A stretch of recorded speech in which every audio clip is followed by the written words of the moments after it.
Hello everyone, स्वागत करती हूँ आपके अपने चैनल पर। अगर आप इस चैनल पर नए हैं तो प्लीज़ इसे सब्सक्राइब कर दीजिए और बेल आइकन को दबा दीजिए ताकि मेरी हर आने वाली वीडियो का नोटिफिकेशन आपको मिल सके और अपने दोस्तों के साथ भी इसे शेयर कीजिए।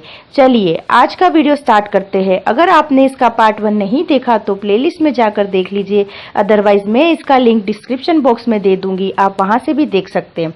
ओके सो स्टूडेंट्स, कल हमने भोजन के मुख्य स्रोत के बारे में पढ़ा था। भोजन के क्या मुख्य स्रोत हैं? पादप और जंतु। आज हम पौधों के भाग के बारे में पढ़ेंगे जिनको हम भोजन के रूप में खा सकते हैं। तो चलिए स्टार्ट करते हैं।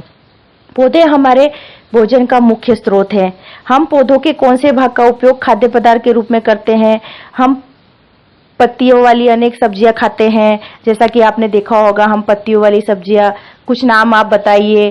पालक, हम धनिया यूज करते हैं और पुदीना होता है। इस तरह से हम उनकी पत्तियों को खाते हैं। कुछ पौधों के फलों को हम भोजन के रूप में यूज करते हैं। हम कुछ की जड़ें खाते हैं, जैसे गाजर, मूली, उसकी हम जड़ें खाते हैं। कभी आपने सीताफल को काशी फल भी कहते हैं कि फूलों को चावल की पिंडी में डुबोकर व तलकर पकौड़ी बनाकर खाया है? इसका भी प्रयत्न कीजिए। जैसा कि आप इस डायग्राम में देख रहे हैं, इसके अलग अलग पार्ट है। ये फल है, पुष्प है, तना है, पत्ती है, ये इसकी जड़ें हैं, ये प्राथमिक मूल है, ये द्वितीय मूल है। इस तरह से आप इसको डायग्राम को देखकर भी समझ सकते हैं। चलिए आगे बढ़ते हैं। कुछ पौधों के दो से अधिक भाग खाने योग्य होते हैं। हम कुछ पौधों के एक से ज्यादा भाग भी खाते हैं। किसी की हम जड़ भी खाते हैं, तो किसी उसके साथ साथ हम उसके फ्लावर भी खाते हैं और उसकी स्टेम भी खाते हैं। तो इस तरह से हम उससे एक से ज्यादा उसके पार्ट खा सकते हैं।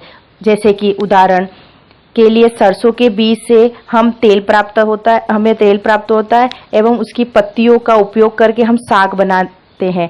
सर्दियों में आपने देखा होगा कि मम्मी मक्के की रोटी के साथ सरसों का साग बनाती है, तो वो हम उसकी सरसों के बीज का तेल भी बनाते हैं और उसकी पत्तियां भी खाते हैं। क्या आप केले के पौधों के विभिन्न भागों के बारे में सोच सकते हैं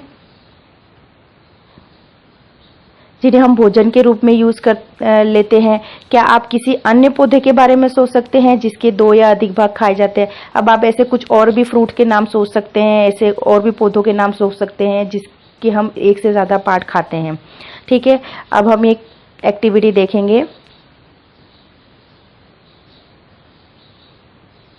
इस एक्टिविटी में खाद्य पदार्थ का नाम लिखा हुआ है, यहाँ पर उसके स्रोत हैं और यहाँ पे इसका हम कौन सा पार्ट खाते हैं वो लिखा हुआ है। जैसे बैंगन का भरता बनाया। बैंगन के भरते में क्या क्या स्रोत होते हैं?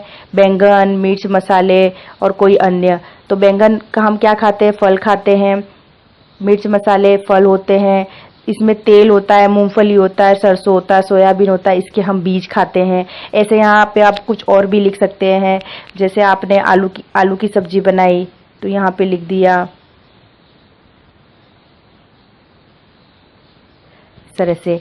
तो यहाँ पर आप इसमें क्या क्या डलता है? आलू की सब्जी में क्या होता है? पटेटो होता है। तो पटेटो की हम क्या खाते हैं? आलू का हम क्या खाते हैं? तना। इसमें जो ऑयल होता है वो हमें पौधों से मिलता है, तो उसके अलग अलग पार्ट हम खाते हैं। इस तरह से हम ये एक्टिविटी को समझेंगे। अब आगे बढ़ते हैं।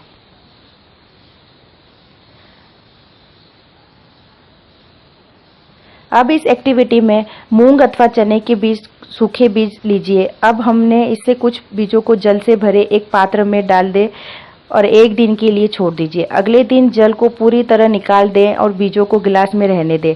उन्हें एक गीले कपड़े में लपेटकर एक ओर रख दीजिए। अब क्या आप बीजों में कुछ परिवर्तन देखते हैं? क्या एक छोटी सी सफेद संरचना बीज से बाहर निकल जाती है? यदि हाँ, तो बीज को अंकुरित हो गए हैं। जैसा कि आप चित्र में देख रहे हो, हम घर में रात को, हमारे सबके घरों में ये मूंग होता है, चना होता है, उसको हम रात में कटोरी में भिगा देते हैं पानी डालकर और नेक्स्ट डे सुबह मॉर्निंग में उसको हम उसका पानी सारा निकाल कर कपड़े में बांध कर और थोड़ी देर बाद हम देखेंगे कि इसमें से ये सफेद रंग की कुछ निकल जाती है। इसको अंकुरित बोलते हैं। और ये अंकुरित दाल खाते हैं तो ये इसमें भरपूर मात्रा में प्रोटीन होता है जो हमारी सेहत के लिए अच्छा होता है। ये हम आगे वाले चैप्टर में पढ़ेंगे। इसी तरह से बच्चों ये एक्टिविटी आपको कर लेनी है। चलिए आगे बढ़ते हैं। अंकुरों को सावधानी से धोकर आप इन्हें खा सकते हैं। ये उबाले भी जा सकते हैं। इनमें कुछ मसाले मिलाने पर खाने के लिए स्वादिष्ट अल्पाहार हो जाता है। ये बड़ा टेस्टी भी लगता है और कुछ मसाले और हम ऐड कर सकते हैं घर पर। मम्मी को बोलकर इसको हम बनवा सकते हैं। ये एक्टिविटी आप अपने घर पे ट्राई कीजिएगा, बहुत टेस्टी लगती है। आगे बढ़ते हैं। क्या आप जानते हैं कि शहद कहाँ से आता है, यह कैसे उत्पादित होता है? क्या आपको पता है शहद कहाँ से आता है? क्या आपने एक मधुमक्खी का छत्ता देखा है? बहुत सी मधुमक्खियां भिन भिनाया करती हैं। मधुमक्खियां फूलों से मकरंद को मीठा रस कहते हैं और इसे अपने छत्ते में भंडारित करते हैं। फूल और इनका मकरंद वर्ष के केवल कुछ समय ही उपलब्ध होता है। जैसा कि आप इस पिक्चर में देख रहे हैं, ये छत्ता है और इस पे कैसे मधुमक्खियां भिनभिना रही, और ये इसमें से ये शहद निकला हुआ है। ये इस तरह से आप में से कई बच्चों ने इस तरह से देखा भी होगा मधुमक्खियों को। इस मकरंद का भंडारण कर लेती है ताकि पूरे वर्ष इसका उपयोग किया जा सके। हम ऐसे छत्तों में मधुमक्खियों द्वारा भंडारित भोजन का शहद के रूप में यूज करते हैं। अब ये मधुमक्खियां पूरे साल के लिए इसको भंडार करके रख लेती है ताकि वो आगे के लिए भी यूज कर सके इन मीठे रस को शहद के रूप में। अब जंतु क्या खाते हैं? क्या आपके घर में कोई ऐसा पालतू पशु है जिसको आप देखभाल करते हो, जैसे कुत्ता, बिल्ली, भैंस या बकरी? फिर आपको इसकी जानकारी भी अवश्य होगी कि आपका पालतू जानवर क्या खाता है, अन्य जंतु क्या खाते हैं। क्या आपने कभी गिलहरी, कबूतर, छिपकली, छोटे कीड़ों को खाते? ये सब ने देखा होगा कि हर किसी के घर में, बहुत सारे लोगों के घर में कुत्ता होता है, बिल्ली पालते हैं, कोई घर में गाय भैंसे होती हैं, किसी के घरों में गाय भैंसे होती है। तो वो क्या खाती है सबको ही पता होता है। हमने देखा भी होगा, कभी नोटिस किया होगा कि रास्ते में गिलहरी होती है तो गिलहरी क्या खाती है। तो सभी पक्षी अलग अलग, जंतु अलग अलग खाना खाते हैं।